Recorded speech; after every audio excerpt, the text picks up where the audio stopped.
Hello అండి, అందరికీ నమస్కారం. ఈరోజు మనం డి కామేశ్వరి గారు రచించిన మూడు ముళ్ల బంధం అనే ఓ చక్కటి కథను విందాం. ఇక కథలోకి వెళ్దాం. 3 రోజుల అంతర్మథనం తర్వాత మనసులో మాట కొడుకు ముందు పెట్టింది రాజేశ్వరి. అమెరికా కొడుకు ఆశ్చర్యంగా చూశాడు.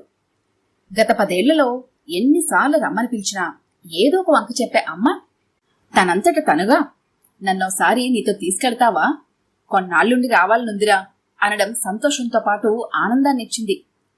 నాన్న వస్తానన్నారా అనుమానంగా అడిగాడు కొడుకు. రాజేశ్వరి తలదించుకొని నేనొక్కరితోనే వస్తాను అని ఆగి, నాకిక్కడి నుంచి 2-3 నెలల దూరంగా వెళ్లి ప్రశాంతంగా బ్రతకాలనిపిస్తుందిరా. రాజేశ్వరి గొంతు రుద్ధమై కళ్ళు తడి అయ్యాయి. వయసుతో పాటు కాల్చుకొని తినడం ఎక్కువైందిరా నాని. అనని మాట లేదు. నోటికి ఎంతొస్తే అంత అందరి ముందు అనడం, ప్రతిదానికి విసుగు కసుర్లు. పడలేకపోతున్నాన్రా. నాకు 70 ఏళ్ళొచ్చాయి. నేను మనిషినని, నాకు అభిమానం అవమానం ఉంటాయని ఆయన ఎప్పటికీ గ్రహించరు. ఈ వయసులో కూడా వేళకి వండి అన్నీ అమర్చి చాకరీ చేస్తున్నానని కృతజ్ఞత లేదు. ఆయనకి వచ్చినట్టే నాకు వయసొచ్చిందని, ఓపిక తగ్గిందని గుర్తించరు. నా లోటు తెలియాలంటే ఆయన్ని వదిలి కొన్నాళ్ల దూరంగా ఉండాలని నిర్ణయించుకున్నాను. కళ్ళు తుడుచుకుంటూ అంది రాజేశ్వరి. తండ్రి సంగతి తెలిసిన కొడుకు తల్లివంక సానుభూతిగా చూశాడు. ఆమె ఆవేదన అర్థమైంది. నీకెన్నోసార్లు చెప్పానమ్మా, మరీ అంతలా పడి ఉండొద్దని, జవాబిస్తూ ఉండమని. నీవలా ఊరుకోబట్టే ఆయన నిన్ను లోకు కట్టారు కోపంగా అన్నాడు. నోరు ముసుగు సహిస్తుంటేనే ఇలా అనే మనిషి జవాబిస్తే సహిస్తారా? నా సహనానికి హద్దుందని ఆయనకి తెలియాలి. నన్ను కొన్నాళ్ళు తీసుకెళ్తావా? నీకు ఇబ్బంది లేకపోతేనే. ఏమిటమ్మా అలా మాట్లాడుతున్నావు? ఎన్నిసార్లు పిలిచాను రమ్మని. నాన్నకి ఇబ్బందని, ఒంటరిగా వదిలి రావడం బాగుండదని అన్నావు. అమ్మా, నీకిష్టమైనన్ని రోజులుందు గాని. అయితే మీ నాన్నగారితో చెప్పి టికెట్ అది ఏర్పాటు చెయ్యి. నాన్నా, అమ్మనీసారి నాతో తీసుకెళ్తున్నాను, కొన్నాళ్ళుండి వస్తుంది అన్నాడు నరేష్. ఒక్క క్షణంలో విశ్వనాథం గారి మొహం ఎర్రబడి, ఏ నేను చచ్చానా అమ్మని తీసుకెళ్ళడం? దురుసుగా అన్నారు. అమ్మకి కొన్నాళ్ళు మార్పు కావాలనుకుంటోంది. నాతో వస్తానంది. తీసుకెడుతున్నాను. కొన్నాళ్ళుండి వస్తుంది. మరో మాట అనే వీలు లేకుండా తన నిర్ణయం చెప్పాడు. కొన్నాళ్ళేం కర్మ, శాశ్వతంగా ఉంచుకో. నాకేం పర్వాలేదు. నా గురించి ఎవరికీ బెంగక్కర్లేదు. నా సంగతి నేను చూసుకోగలను. ఉక్రోషంగా అసహనం ధ్వనించింది గొంతులో. పక్కనుంచి రాజేశ్వరి ఏదో అనబోతే కొడుకు ఊరుకో అని సైగ చేసి, అమ్మ వంట మనిషిని మాట్లాడి మన పద్ధతులు అలవాట్లు అన్నీ చెప్పింది. మీకేం ఇబ్బంది ఉండదు. ఆవిడ ఇంట్లో ఉండి చూసుకుంటుంది. అయ్యో పాపం, నా గురించి అంత యావక్కర్లేదు. నా సంగతి నేను చూసుకోగలను. మొగం ఎర్రపరుచుకుని లేచి గదిలోకి వెళ్లిపోయారు విశ్వనాథం. రాజేశ్వరి కలవరంగా కొడుకు వంక చూసింది. ఊరుకో అమ్మా, ఆయన సంగతి మనకి తెలీదా? నీవు మాట్లాడక ఊరుకో, నేను చూసుకుంటాను. నరేష్ అభయమిచ్చాడు. 15 రోజుల తర్వాత టిక్కెట్టు వీసా ఏర్పాట్లు పూర్తయ్యాయి. నానా, రేపు సాయంత్రం బయలుదేరుతున్నాం కొడుకు చెప్పాడు. తన కోపాన్ని అయిష్టతని గుర్తించి వెళ్లడానికే భార్య తయారైందన్న నిజాన్ని ఆయన జీర్ణించుకోలేకపోయారు. మంచిది అన్నారు ముభావంగా వ్యంగ్యం కలిపి. వంటావిడొచ్చారు. అన్నీ చూపించి చెప్పింది అమ్మ. మీకేం ఇబ్బంది ఉండదు. నాకే ఇబ్బంది? ఎవరన్నారు ఇబ్బందని? కోడిపెట్ట ముసలమ్మ మాదిరి. ఈవిడ లేకపోతే నాకు గడవదనుకోక్కర్లేదు. వెళ్ళి శాశ్వతంగా అక్కడుంచుకో, నేను చచ్చాననుకుని. ఆఖరి అస్త్రం వదిలారు విశ్వనాథం గారు. అంత మాటన్నాక భార్య ఆగిపోవచ్చు అన్న ఆశ. మర్నాడు అంతా ఆవిడ పచ్చళ్ళు పొళ్ళు చేస్తూ స్వీట్లు తెప్పించి సర్దడం, పెద్ద పెట్టే నిండా బట్టలు సర్దుకోవడం చూస్తూ చిన్నపిల్లాడలా ఉక్రోషపడిపోయారు ఆయన. బాబుగారు, టిఫిన్ పెట్టాను వంటావిడ సీతమ్మగారు వినయంగా అంది. మీరు పిలవక్కర్లేదు. టైం అయితే నేనే వస్తాను. చదువుతున్న పేపర్ వంచి తలెత్తి మొహం చిట్లించి అన్నారు విశ్వనాథం. వంటావిడ ముఖం చిన్నపుచ్చుకుని లోపలికి వెళ్ళిపోయింది. రాజేశ్వరి వెళ్లి పట్టుమని 24 గంటలు గడవలేదు. కాని ఇంట్లో ఏదో వెలిపి శూన్యం. ఆ శూన్యం ఆయన మనసులోనూ ఏర్పడినట్టయింది. చాలా నిబ్బరంగా గంభీరంగా పైకి ఉన్నా నిన్నటి నుంచి ఆయన మనసులో లేదు. రాజేశ్వరి వెళుతూ ఏదో లాంఛనంగా చెప్పాలి కదా అన్నట్టుగా, వెళ్తున్నాను జాగ్రత్త అని మాత్రం అంది. ఆయన ముఖం పక్కకు తిప్పుకొని జవాబివ్వలేదు. కొడుకు ఫోన్ చేస్తుంటాను నాన్న, ఆరోగ్యం జాగ్రత్త అన్నాడు. ఆవిడ వెళ్ళాక ఒంటరిగా తల్లి వదిలిపెడితే చిన్నపిల్లాడు ఉక్రోషపడినట్టు రాత్రంతా బాధపడ్డారు ఆయన. ఏమిటివి? ఇడ్డన్లా ఇటుక రాళ్లా ఇంత గట్టిగా ఉన్నాయేమిటి? సీతమ్మ గతుక్కుమంది. అమ్మగారు చెప్పినట్టు చూపించినట్టే చేశానండి, వినయంగా అంది. ఆవిడ చేసినట్టు చేస్తే మెత్తగా దూదిల్లా ఉండాలి. రాళ్లల్లా ఉన్నాయివి. రేపటి నుంచి సరిగ్గా చెయ్యండి విసుగ్గా అని టిఫిన్ ప్లేట్ ముందు నుంచి వెళ్ళిపోయారు ఆయన. వరాలు, ఏమొచ్చిందే ఇడ్డన్లకి? మెత్తగా లేవు చూడు అంటూ పని మనిషి చేతిలో ఓ ఇడ్డని పెట్టి చూడమంది సీతమ్మ. బానే ఉన్నాయమ్మా. ఏటో అయ్యగారు అంది వరాలు. అయ్యో, పెద్దాయన టిఫిన్ తినకుండా వెళ్ళిపోయారే. ఏమో, బావోలేదేమో. నాకు వంటలు తప్ప టిఫిన్లు అలవాటు లేదు. నాకు పెద్ద వంటలు తప్ప ఏదో ఉప్మా కలియపెట్టి ఇవ్వడం తప్ప టిఫిన్లు చేయడం రాదు మరి. అంచేత కుదరలేదేమో. ఆవిడ చెప్పినట్టే నోక కలిపాను మరి నొచ్చుకుంటూ అంది సీతమ్మ. ఏమిటండి ఇది? పులుసా? ఎంత పుల్లగా ఉంది. ఈ చారు ఇంత తీయగా ఉంది. పులుసులో పడాల్సిన బెల్లం చారులో వేసేశారు. ఈ కూర ఏమిటి నీళ్లోడుతుంది? వంట రాదా మీకు? ఇదివరకెక్కడ చెయ్యలేదా? పొద్దుట టిఫిన్ అలానే తగలేశారు దురుసుగా అన్నారాయన భోజనం చేస్తూ. సీతమ్మ తెల్లపోయింది. వంట రాదు తనకి? 30 ఏళ్లుగా రోజూ చేసే పనే అది. గుమ్మడికాయ, ములక్కాడ, దుంపలు వేసి పులుసు పెడితే సీతమ్మగారే పెట్టాలి అనేవారంతా. పెద్ద వంటలు అలవాటై చిన్న వంటలకు పడాల్సినవి సరిగా పడలేదేమిటి చెప్పమా అని బాధపడింది. తీరా భోజనం దగ్గర కూర్చొని రుచులు చూశాక అన్నీ సరిగ్గా ఉన్నాయి అనిపించింది. ఇంకెవరి దగ్గర చెప్పుకోవాలో తెలియక వరాలు దగ్గర చెప్పుకుంది. వరాలు నవ్వి, అమ్మగారిలేని కోపం మా మీద చూపుతున్నారు అయ్యగారు. గత 10 ఏళ్లుగా పనిచేస్తున్న వరాలికి ఇంట్లో అయ్యగారి సంగతి బాగానే తెలుసు. ఈ రోజు వంట సరిగా లేదని కాదు అయ్యగారి బాధ. అమ్మ ఎంత బాగా వండినా ఏదో వంకలు పట్టడం ఆయన గారికి అలవాటే. తేలిగ్గా తేల్చేసింది వరాలు. అంతేనంటావా? అమ్మ బాబోయ్, ఇలా వంకలు పెడితే ఎలా చేస్తాం అంది సీతమ్మ. వరాలు లోపల నుంచి కేక. ఏటయ్యగారు? ఏమిటిలా ఆరిన బట్టలని కుప్పలా పడేశావు? మడతలు పెట్టాలని తెలీదు? మడత పెట్టి స్టాండ్ మీద పెట్టు ఆర్డర్ వేశారు విశ్వనాథం గారు. నేనెప్పుడు ఏడనే పెడతాను. అమ్మగారి మడతెట్టుకునేవారు. అంటే అమ్మగారు లేకపోతే నేను పెట్టుకోలేనా? హూంకరించారు. వరాలుకి అమ్మగారు చెప్పలేదు. మర్చిపోయిందేమోననుకుని కింద కూర్చుని మడతలు పెట్టింది. ఏమిటా లాల్చి అలా మడత పెడుతున్నావు? మళ్ళీ తొడుక్కోవాలా వద్దా? అలా అడ్డంగా కాదు, నిలువుగా పెట్టు. వరాలు అయోమయంగా చూసింది. హో అవతలకి, బట్టలు మడతపెట్టడం కూడా చేత కాదు. ఆడదానివి కాదు. వరాల్ని పొమ్మని మంచం మీద కూర్చొని ఆ 4 బట్టలు అరగంట సేపు విప్పి మడిచి షేపులో మడత పెట్టుకున్నారు ఆయన. పెళ్లికి ముందు తల్లి, పెళ్ళయ్యాక భార్య చాకరీ చేయడం అలవాటైన ఆయన మంచినీళ్లు కూడా బిందెలోంచి ముంచుకు ఏనాడు తాగలేదు. బట్టలు రెడీ చేసి స్నానానికి నీళ్లు తొడిపి టిఫిను భోజనాలు రెడీ చేసి వేళకి అన్నీ అమర్చిపెట్టే భార్య. మగాడంటే చేయించుకోవడం తప్ప చేసే జాతి కాదని ఆయన విశ్వాసం. అది ఆయనకి ఆ ఇంట్లో అబ్బిన సంస్కారం. తల్లి ఏనాడు వంటింటి గడప దాటిని మహా ఇల్లాలు. ఆవిడ ఆయనకి ఆదర్శం. దానికి తోడు పెళ్లి కాగానే తండ్రి చేసిన నీతిబోధ. పెళ్ళై భార్య కాపురానికొచ్చిన కొత్త పెళ్ళాం మోజులో నూతిలో నీళ్లు తోడటం అలవాటు లేని భార్యకి నీళ్లు తోడుపెడుతున్న కొడుకుని చూసి, పిచ్చి సన్నాసి, కొత్త పెళ్ళాం మోజులో ఇలా వదిలేస్తే రేపటి నుంచి నీళ్లే తోడుస్తుంది, వాకిళ్లే తుడిపిస్తుంది. ఆడారి వెదవల వీడి పనులు చేసి వంశగౌరవం మంట కలపేస్తాడేమోననిపించి కొడుక్కి హితబోధ చేశాడు. ఒరే బాబీ, ఈ ఆడాళ్ళున్నారు చూశావు? వెంట్రుక వాసంత దారిచ్చావో ఆ వెంట్రుక పట్టుకుని తలపైకెత్తి కూర్చొని నీ జుట్టు పట్టి ఆడిస్తారు, జాగ్రత్త. అలాంటి పొరపాటు చేయకు. ఎక్కడుండాల్సిన వాళ్ళని అక్కడుంచితేనే మనకి లొంగుతారు అని అన్న మాటలు కొడుకు బుర్రలో బాగానే దూరే. తండ్రి తల్లి మీద అధికారం చలాయిస్తూ చేయించుకునే పనులు చూసి మగాడంటే ఇలాగే ఉండాలన్న నమ్మకం కలిగింది. దానికి తోడు రాజేశ్వరి పట్నం పిల్ల. స్కూల్ ఫైనల్ చదివింది. కాన్వెంట్లో చదవడం వల్ల ఇంగ్లీష్ బాగా మాట్లాడేది. పేపర్లు పుస్తకాలు తెగ చదివేది. తల్లిలా వంటింట్లోనే పడి ఉండకుండా పనులయ్యాక నీట్గా తయారయ్యేది. ఇల్లు పొందికగా సర్దడం ఆవిడ కట్టుబాటు. మాటామంతిలో ఆధునికత కనిపించేది. మనసులో భావాలు స్వేచ్ఛగా చనువుగా వ్యక్తీకరించేది. తనకు నచ్చనిది వాదన చేసి తప్పులు చర్చించి ఒప్పించాలని ప్రయత్నించేది. ఇవన్నీ చూసి ఆవిడ ధోరణి గుర్తించి, అమ్మో, తండ్రి చెప్పింది నిజం, ఆలసిస్తే తనని లెక్క చేయదు. మొక్కగానే ఉంచి అదుపాజ్ఞంలో ఉంచాలని నిర్ణయించుకున్నారు ఆయన.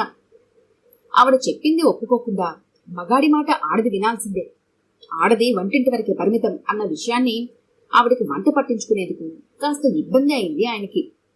మొగుడు అయినదానికి కానదానికి కాలు దువ్వినట్టు ఎందుకు మాట్లాడతాడో, కసిరి చెప్పటం, అథారిటీ చేసి పనులు చేయించుకోవటం ఎందుకు, సౌమ్యంగా చెప్పరాదా అని బాధపడేది. ఆ మాటంటే నోరు మూసుకో, నీ అతి తెలివి నా దగ్గర కాదు అని ఎగిరే భర్త మనస్తత్వం ఆమెకి అర్థమయ్యేది కాదు. నొచ్చుకునేది. వాదిస్తే మరింత కోప్పడి రోజుల తరబడి మాట్లాడకుండా సాధించే భర్తను చూసి బాధపడేది. కొన్నాళ్ళిలా జరిగాక భర్తని మార్చుకోలేక, అందరిలోనే చిన్నపోవడం ఇష్టం లేక ముభావంగా తన పనులు తాను చేసుకోవడం అలవర్చుకుంది. ఉద్యోగానికి వేరింటి కాపరానికి వచ్చినా ఓ అచ్చటా ముచ్చటా లేకుండా గంభీరంగా ఉండే భర్తను చూసి అతని మనస్తత్వం అంతే అని సరిపెట్టుకుని సర్దుకుపోవటం అలవాటు చేసుకుంది. పిల్లలు పుట్టారు, పెరిగారు, వెళ్లారు. మళ్లీ ఇద్దరే మిగిలిన మనసులో మాట స్వేచ్ఛగా ఏనాడో చెప్పుకోలేక ఒంటరితనమే అనుభవించింది. తన పని, తన పూజ, మొక్కలు, పుస్తకాలు, పాటలు వినడం తన కాలక్షేపంగా చేసుకుంది. భార్యను చెప్పు చేతుల్లో ఉంచుకున్నానని, సాధించానని అనుకున్నారు తప్ప కాపురంలో తను కోల్పోయిందేమిటో ఆయన గ్రహించుకోలేదు. వయసు మీదపడి రిటైర్ అయి ఇంట్లో కూర్చోవడం ఆరంభించాక ఆయన చిరాకులు, సాధింపులు, కసిర్లు ఎక్కువై రాజేశ్వరికి భరించలేని నైరాస్యం, విరక్తి, భర్తంటే ద్వేషం మరింత పెరిగి ఆ పరిసరాల నుంచి, ఆ వాతావరణం నుంచి కొన్నాళ్ళైనా దూరంగా ప్రశాంతంగా బతకాలన్న ఆలోచనకు వచ్చింది. దూరం పెడితే విలువ తెలుస్తుందని కొడుకుతో ప్రయాణం పెట్టుకుంది. వరాలు, అమ్మ బాబోయ్, ఆయనకి వండి పెట్టడం నా వల్ల కాదే తల్లి. ఏం చేసినా వంక పెట్టండి తినడే. ప్రతిదానికి కసుబుస్సులాడుతూ కసిరితే పడడానికి నేనేం పెళ్ళాని కాదు. ఏదో ఓ నెల 2 నెలల్లో అట్టే పని లేకుండా విశ్రాంతిగా ఉండొచ్చు. జీతం ఎక్కువిస్తానన్నారని ఒప్పుకున్నాను. నాకేం గతిలేక పడి ఉంటానన్నా ఆయన ఉద్దేశం? వంటలకెళ్ళి రోజుకు 200-300 సంపాదించుకుంటాను. ఏమనుకుంటున్నాడు ఆయన? నా వంటకి వంకలు పెడతారేమిటి? ఎన్ని శుభకార్యాలకి వండిందాన్ని? సీతమ్మ గింజుకొని ఉక్రోషంగా అంది. ఆయన అంతేనమ్మా, పాపం ఆవిడ నోరు మూసుకొని పడి ఉంటుంది గనుక ఆయన ఆటలు అలా సాగుతున్నాయి. కాస్త నోరున్న ఆడదైతే అగ్గి రాజయ్యక్కర్లేకుండా అగ్గి రాజుకునేది. అమ్మగారు వెళ్ళాక ఆయన గారికి అమ్మ వంట బావుందని, అమ్మ టిఫిన్లు బాగా చేస్తుందని, ఇల్లు శుభ్రంగా ఉండేదని తెలిసొచ్చింది. నన్ను సతాయిస్తున్నాడుగా, ఈ మూల తుడవలేదు, బట్టలు బాగా ఉతకలేదని. ఏమో, నెలవగానే జీతం పట్టుకుపోతాను. మాటలు పడాల్సిన కర్మ నాకేమిటి? కోపంగా అంది సీతమ్మ. అమెరికాలో కొడుకుంటికి వచ్చాక నిజంగా రాజేశ్వరికి శారీరకంగా, మానసికంగా మంచి విశ్రాంతి దొరికినట్టు చాలా హాయిగా, ఆనందంగా ఉంది. మనవలతో మాట్లాడుతూ, వాళ్లతో గేమ్స్ ఆడుతూ, కథలు చెబుతూ ఏ బరువు బాధ్యతలు లేకుండా ఉండటం ఎంతో నచ్చింది. కొడుకు కాపురం చూస్తుంటే భార్యాభర్తలంటే ఇలా ఉండాలి, సంసారం అంటే ఇది అని అడుగడుగునా అనిపించేది. ఇద్దరు ఉద్యోగస్తులే. ఇంటికొచ్చాక కూడా ఇద్దరూ చెరో పని చేసేస్తారు చకచక. ఆడపని మగపని అని కాదు. కోడలు వంట చేస్తుంటే కొడుకు గిన్నెలు కడుగుతాడు, వాషింగ్ మెషిన్లో బట్టలు వేసి ఆరేస్తాడు, పిల్లల్ని స్కూల్కి తయారు చేస్తారు. ఏ చిన్న పొరపాటు చేసినా సారీ, వెరీ సారీ అంటుంటాడు. థ్యాంక్స్ సరే సరే. కోడలి వినోదిని అయితే ఏదన్నా మర్చిపోతే అయ్యో సారీ మర్చిపోయాను అంటుంది. ఫర్గెట్ ఇట్ అంటాడు కొడుకు. వంటలో ఏదన్నా లేదంటే నవ్వుతూ హాస్యంగా చెబుతాడు. అయ్యో సారీ అంటుంది అమ్మాయి.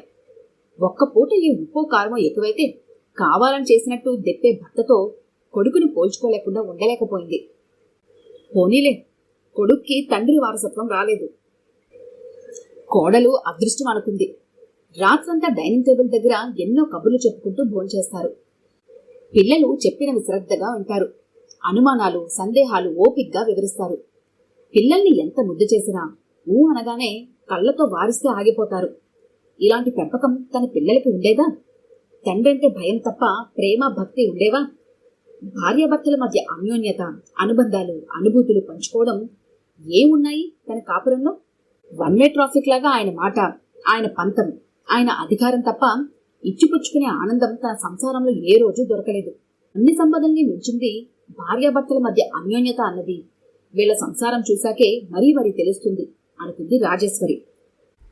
వచ్చి 20 రోజులు దాటాక మీ నాన్న ఎలా ఉన్నారో, నీ లేనని లోటు కాస్తైనా తెలిసిందో లేదో అంది భోజనాల దగ్గర రాజేశ్వరి. ఎలా ఉండడానికి ఏముంది, వారం వారం ఫోన్లో మాట్లాడుతున్నాగా, బాగానే ఉన్నారు. ఆ బాగుండడం కాదు, నవ్వింది రాజేశ్వరి. అమ్మా, కొన్నాళ్ళు నాన్న సంగతి మర్చిపో, కనీసం ఇక్కడున్నన్ని రోజులైనా హాయిగా ప్రశాంతంగా ఉండు అన్నాడు నరేష్. బావుంది, ఎలా మర్చిపోతారు? 50 ఏళ్ల అనుబంధం, చెప్పినంత సులువు కాదు కోడలు వినోదిని అంది. పోనీ నీకంతగా అనిపిస్తే ఫోన్ చేసి మాట్లాడు, ఎవరొద్దన్నారు అన్నాడు నరేష్. వద్దొద్దు, ఊరికే అన్నాను. అసలు ఆయన ఎలా ఫీల్ అవుతున్నారు, మనసులోనైనా మిస్ అవుతున్నారో లేదో అన్న ఆలోచనతో అలా అన్నానంతే, నవ్వుతూ అంది రాజేశ్వరి. మన ఇండియన్స్కి ఈ సెంటిమెంట్లు, ఈ బలహీనతలే పెళ్లిళ్ళని నిలబెడతాయనుకుంటాను. ఓ విధంగా మైనస్ పాయింట్, మరో విధంగా ప్లస్ పాయింట్. నిజమే, మన పెళ్లిళ్లలో ఉండే పవిత్రత, సెంటిమెంటో గాని కొట్టుకున్నా తిట్టుకున్నా భార్యాభర్తల మధ్య బంధం విడిపోకుండా ఉండటం అన్నిటికన్నా గొప్పదనుకుంటాను వినోదిని అంది. ఏమిటో నాయనా, పెట్టి పుట్టడం అంటే ఇదే, చేసుకున్న వాళ్ళకి చేసుకున్నంత అన్నట్టు భార్యాభర్తల అన్యోన్యత ఓ అదృష్టమే, దానికి నేను నోచుకోలేదు నిట్టూర్చింది రాజేశ్వరి. అమ్మా, అసలు నీవు నాన్నని మర్చిపోవడానికి ఎప్పుడు ప్రయత్నించలేదా? ఏదో సామెత చెప్పినట్టు రామాయణమంతా విని రాముడికి సీత ఏమవుతుంది అడుగుతున్నావు. 40 ఏళ్లకి పైగా మీ నాన్నని చూస్తున్నావు. ఆయన ఏనాడన్నా ఇతరులని మాట్లాడనిచ్చారా? మాట్లాడే అవకాశం ఇచ్చారా? ఓ 50 ఏళ్ల క్రితం ఆర్థిక స్వతంత్రం లేని భార్య భర్తకి ఎదురు తిరిగి నీ పద్ధతి మార్చుకొని చెప్పగలిగే అవకాశం ఉందా అసలు? చెప్పిన ఆ భర్త సామరస్యంగా అర్థం చేసుకుని తనని తాను మార్చుకునే ప్రయత్నం చేసే సౌమ్యత ఆనాటి మగాళ్లలో ఉండేదా? ఉన్నా 100కి 1 ఒకరు. భార్యల మనోభావాలకి గౌరవం ఇచ్చే ప్రసక్తి ఎక్కడుందిరా? అది నిజమే నరేష్. అసలు మన దేశంలో భార్యాభర్తల మధ్య అభిప్రాయ భేదాలకి అసలు కారణం కమ్యూనికేషన్ గ్యాప్ అంటాను వినోదిని అంది. అందరూ కాదులే అమ్మా, అంతా ఆయనలా ఉంటారా? అదే నిజమేలే, మగాళ్ళంతా చెడ్డవాళ్ళని ఏమంటాం. కానీ మొత్తం మీద ఆ రోజుల్లో ఆ శాతం ఎక్కువ. పూజ కొద్దీ పురుషుడన్న మాట నిజం అని నిట్టూర్చి, అందుకే మీ నాన్న కాస్తైనా నేలేని లోటు గుర్తించారా అనేది తెలుసుకోవాలని ఆరాటం అంది. రేపు ఆదివారం ఫోన్ చేస్తాగా, అప్పుడు నీవే అడగమ్మా, బుద్ధొచ్చిందా అని హాస్యంగా అన్నాడు కొడుకు. మర్నాడు ఫోన్ వరాలు తీసింది. అయ్యగారు స్నానం చేస్తున్నారండయ్యా అంటూ గబగబా ఆరాటంగా, అబ్బాయి గారు, అమ్మగారికి చెప్పండి, వంట ఆవిడ వెళ్ళిపోయింది, హోటల్ నుంచి తెచ్చుకు తింటున్నారు. ఆ భోజనం పడక 2 రోజుల నుంచి ఇరచనాలు, నీరస పడిపోయారు. ఫోన్ అమ్మగారికి ఏంటి బాబు, రాజేశ్వరి కన్నా చెప్పాలన్న ఆరాటంతో అంది. ఫోన్ అందించాడు నరేష్. రాజేశ్వరి ఆందోళనగా, ఎందుకెళ్ళిపోయిందే సీతమ్మ, వచ్చే వరకు ఉండవని మరీ మరీ చెప్పాను కదా. ఎందుకేటమ్మా, సాధిస్తే తిడితే పడతారా ఏటి? మీరేంటి ఊరుకోవడానికి? మీరెళ్ళాక అయ్య కోపం మరీ ఎక్కువైందమ్మా, నన్ను తెగ సాధిస్తున్నారు, బేగొచ్చేయండమ్మా. వరాలు అన్న విశ్వనాథం గారి కేక. ఎవరితో మాట్లాడుతున్నావు, పెట్టే ఫోను, నిన్నెక్కడి విషయాలు చెప్పమని ఎవరు చెప్పారు, ముందా ఫోన్ పెట్టు హూంకరించారు. ఫోన్ కట్ అయింది. రాజేశ్వరి నిట్టూర్చింది. కొడుకు మళ్ళీ ఫోన్ చేసినా ఆ అని పొడి మాటలు. నాకే బావున్నాను అంటూ ముక్తసరిగా మాట్లాడి పెట్టేశారు విశ్వనాథం. అయ్యో, భోజనానికి ఏం చేస్తున్నారో, హోటల్ తిండి పడద్దు అంటికి రాజేశ్వరి ఆదుర్దా పడింది. ఊరికే గాపరా పడకమ్మా, ఈసారి ఆయనకు భార్య విలువ బాగా తెలుస్తుందిలే, మరేం పర్వాలేదు, ఊర్లో చాలా హోటళ్లున్నాయి కొడుకు తేలిగ్గా అన్నాడు. మళ్లీ ఆదివారం నరేష్ ఫోన్ చేస్తే ఫోన్ ఎవరూ తీయలేదు. రోజంతా 4-5 సార్లు ఫోన్ చేసినా ఎవరూ తీయకపోవడంతో నరేష్తో పాటు రాజేశ్వరి ఆందోళన పడింది. ఏమయ్యారీనా, ఎక్కడికెళ్ళుంటారు స్వగతంలో అనుకున్నాడు నరేష్. నాని, పోనీ ఓసారి పక్కింటి శంకర్రావు గారికి ఫోన్ చేసి చూడు, లేదంటే మీ రంగబాబు ఉన్నాడుగా, అతనికి చెయ్యి, ఏమన్నా వాళ్ళకి తెలిసేమో. ఉండు, నంబర్లిస్తాను. తన డైరీలో నంబర్లు చూసి ఇచ్చింది రాజేశ్వరి. శంకర్రావు వారం రోజులుగా ఇల్లు తాళం వేసింది, ఎక్కడికెళ్లారో ఏం చెప్పలేదు అని చెప్పాడు. రంగాని అడిగితే, అంకుల్ వారం రోజుల క్రితం వచ్చి వంట మనిషి కావాలని చూసి పెట్టమన్నారు, చూసి కుదిర్చి చెప్తానన్నాను, ఇంకా ఎవరూ దొరకలేదని ఫోన్ చెయ్యలేదు, మరి ఈలోగా ఎక్కడికెళ్లారో ఏం చెప్పలేదు అన్నాడు. రాజేశ్వరి కలవరపడింది. ఉండు, ఇందుకేమైనా ఫోన్ చేశారేమో నాన్న అడుగుతాను అంటూ డెట్రాయిట్లో ఉన్న చెల్లికి ఫోన్ చేశాడు నరేష్. జరిగింది చెప్పాడు. ఏమిటో అన్నయ్యా, అమ్మ చేసిన పని బాగాలేదు. ఈ వయసులో ఆయన్ని ఇలా ఒంటరిగా వదిలి రావడం ఏమిటి? అన్నేళ్లు భరించినావిడ ఈ ఆఖరి రోజుల్లో ఆయనలో మార్పు వస్తుందనుకుందా? నాన్న నాకేం ఫోన్ చేయలేదు మరి అంది. నాని, ఏమిటోరా, నాకు గాబరాగా ఉంది. ఈ పెద్ద మనిషి ఏమయ్యారో? ఆరోగ్యం సరిగా లేక ఏ ఆసుపత్రిలోనైనా చేరలేదు కదా? నాకు టిక్కెట్ కొనేరా బాబు. ఏదన్నా కానిది జరిగితే లోకం నింద నామేదేస్తుంది అంది అపరాధ భారంతో. కొడుక్కి ఏమనాలో తెలియక తల ఊపాడు. ఆదివారం ఉదయం 10 గంటల వేళ అంతా సావకాశంగా డైనింగ్ టేబుల్ దగ్గర దోశలు తింటుండగా కారు చప్పుడు. ఆ వెనక ఇందుమతి గొంతు వినిపించింది. కిటికీలోంచి తొంగి చూసిన వినోదిని, మామయ్య గారు వచ్చారు సంభ్రమంగా అంటూ వీధి తలుపు తీయడానికి గబగబా వెళ్ళింది. తల్లి కొడుకులు అర్థం కాక మొహాలు చూసుకుంటుండగానే ముందు ఇందుమతి, వెనకాల నెమ్మదిగా నడుచుకుంటూ విశ్వనాథం గారు వచ్చారు. నాన్నగారిని తీసుకొచ్చానమ్మా నవ్వుతూ అంది ఇందుమతి తల్లి దగ్గరికెళ్ళి. ఎప్పుడొచ్చారు? నిన్న మాట్లాడినప్పుడు చెప్పనే లేదు. తెలిసుండి చెప్పకుండా నటించావా? చెల్లెల్ని మందలిస్తూ, ఏమిటి నాన్న ఇది? చెప్పకుండా చేయకుండా అలా ఇల్లు తాళం పెట్టి పెడితే మేం గాబరపడి అందరికీ ఫోన్లు చేశాం. ఫోన్ చేసి వస్తున్నట్టు చెప్పచ్చుగా కాస్త గట్టిగానే అన్నాడు నరేష్. నా కూతురు నా మనవణ్ణి చూడాలనిపించింది, వచ్చాను. నీ పర్మిషన్ తీసుకురావాలా? బుకాయింపుగా అన్నారు ఆయన. నాన్న వస్తానని, వీసా పేపర్లోది పంపమని ఎవరికి చెప్పొద్దని ప్రామిస్ చేయించుకున్నారు. వచ్చి 4 రోజులైంది అప్పుడే. నిన్న నీ ఫోన్ వచ్చాక ఇంకా సస్పెన్స్ వద్దని నేనే తీసుకొచ్చాను. చూసావా అమ్మా, నాన్నకి నీవంటే ఎంత ప్రేమో. నీవు లేకుండా ఉండలేక నీ వెంటే పరిగెత్తుకొచ్చారు. విశ్వనాథం గారి మొహం సిగ్గుతో ఎర్రబడింది. అదేం కాదు, ఆవిడేనేంటి ఇష్టం వచ్చిన చోటికి వెళ్ళగలదు, నేను వెళ్ళలేను. బెట్టుగా తగ్గిపోవడం ఇష్టం లేక దబాయింపుగా అన్నారు ఆయన. అబ్బా ఏమిటి నాన్న, ఒక చిన్న మాట. నీవు లేకుండా తోచలేదు, అందుకే వచ్చానంటే అమ్మ సంతోషిస్తుంది కదా. ఈ మగాళ్ళకి ఎందుకంత ఈగో? కూతురు నవ్వుతూ అంటించింది. ఆ ఈగోలే భార్యాభర్తల మధ్య దూరాల్ని పెంచేది. అది మగాళ్ళకి అర్థం కాదు. పెళ్ళా ముందు తలవంచకూడదు. తలవంచడం, తలవంపులనే మనస్తత్వం వల్ల తాను జీవితంలో ఏం కోల్పోయానన్నది మగాళ్ళకి అర్థం కాదు. రాజేశ్వరి నవ్వుతూ అంటించింది.